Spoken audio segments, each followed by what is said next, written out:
More than 2 million students take at least 3 national examinations to qualify for tertiary education in Nigeria. About 70% of these students fail these exams every year. By failing these exams, many young Nigerians do not qualify for tertiary education. This leads to poverty and unemployment. Youth unemployment in Nigeria is about 55%. Without tertiary education, many Nigerians may engage in vices such as armed robbery, prostitution, militancy, Boko Haram in northern Nigeria, and kidnappings in southern Nigeria.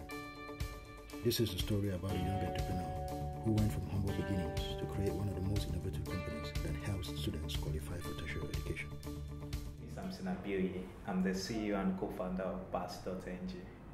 I got the idea back in university. That was my 400 level, my fourth year in university. I studied computer science and engineering.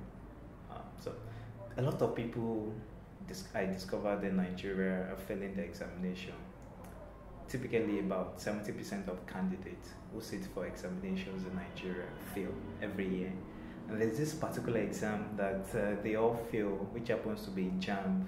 JAMB is like the pre-college examination everybody takes for you to get admission into university. And in fact, some of my friends failed it. A very close friend, my best friend, failed and had to write the exam 3 times. It touched me and I felt it's a great problem like I can solve. So talking with my friends one day, I thought if there's a platform that helps students to prepare ahead of the examination, like a self-personalized tutor where I can go in there and then study basically for the examination. I discovered one thing: about 65% of questions during the exam are repeated questions.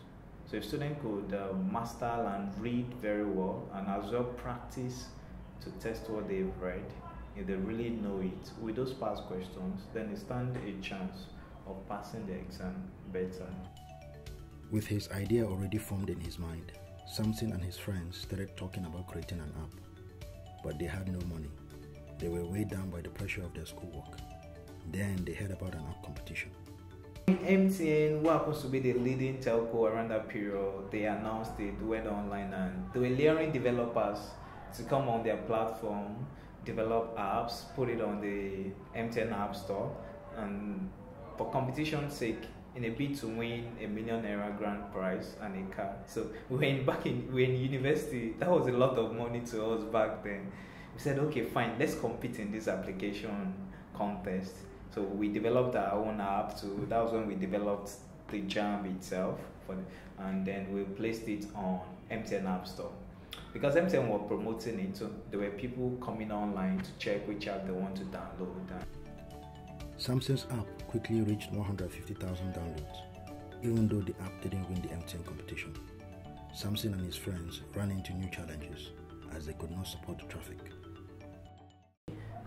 150,000 downloads for a programmer turning an entrepreneur was a very great success. But the reality dawned on us when we were out of cash. And so we thought about it like, people downloading this thing, how could we make people pay for it? And we employed a freemium model. That means we give them something for free, and then we ask them to pay to access all the features in the application. We bill them 300 naira. So people had to go to bank, pay 300 naira to us, and we send them a code that they could use to unlock the application. And so people were complaining about about our system then, because they had to go to bank. Some of these banks are now closer to the students, and they had to spend an extra money going to bank, maybe 500 naira getting to bank just to pay 300 naira. So they came up with this other way and told us that we just have to accept MTN recharge card from them. We had no option because we don't want them to fail as well too. So they started sending us MTN recharge card, which we used. At the time, we had about 100,000 recharge cards on our mobile phone. We don't know how to convert it. We can't call MTN to deposit it into our bank account. They won't do that. So we had to go on the street, and in exchange for, we had to sell it to a local vendor on the street at a very minimal price, maybe a 50% cut.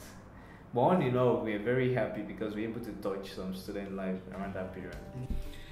As a result of the very cumbersome process Samson and his team implemented, many frustrated students stopped using the app. Facing the loss of many users, Samson and his team kept improving their app using the little revenue they earned. Then they heard about another app competition, but this time it was sponsored by the federal government.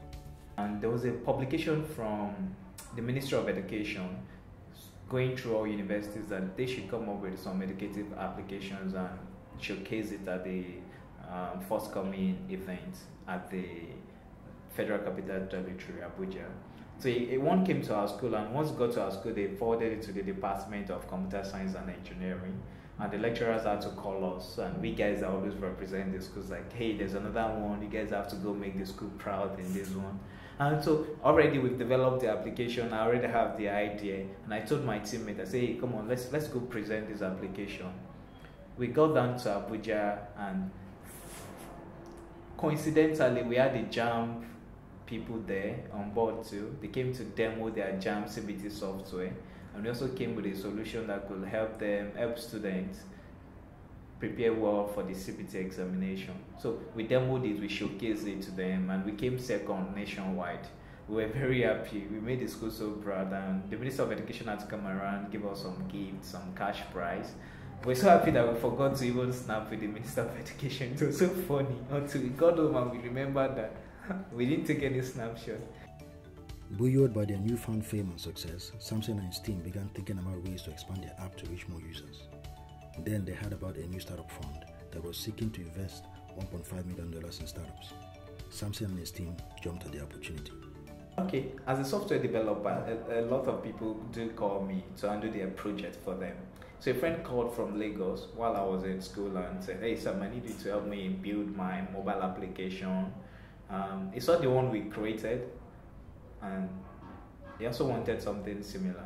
So while we were conversing, he said, by the way, do you know 440? I said, no, I don't know 440. What does 440 mean? He said, the venture capitalists, they're looking for interesting ideas to put in their cash in. So I looked up 440, I checked on their website, and immediately I registered I filled in the application form, and I got an invite for the interview. Funny enough, the guy who told me about it also, didn't even register for it. Maybe he forgot or whatever, I'm not sure.